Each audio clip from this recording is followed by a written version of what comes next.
អូនទៅណាហ្នឹងខ្ញុំទៅនៅជាមួយពុកម៉ែខ្ញុំវិញហើយ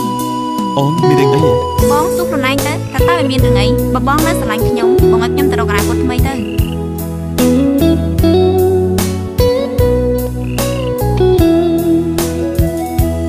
បងខុសអ្វី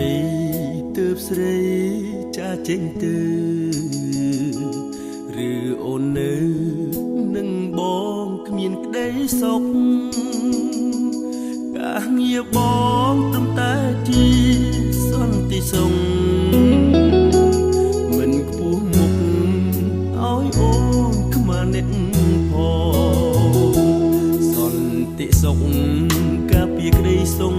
គ្រប់គ្នាតែរងាក្នុងចិត្តខ្ញុំមិនដែលក្រែ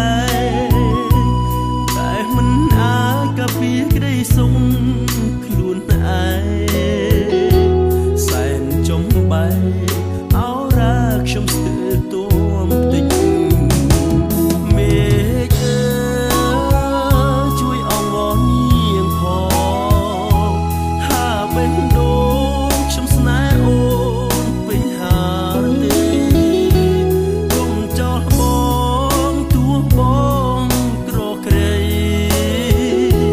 ចិនភក្តីឲ្យស្រីមិនព្រួលប្រែ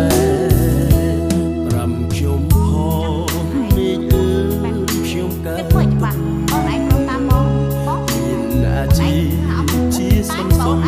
ផងដែរយើងអត់បងអរគុណគ្នាហើយការងារខ្ញុំការពារក្តីសុំជូនលោកប្រុសស្រីតែហេតុអ្វីខ្លួនខ្ញុំមិនមានក្តី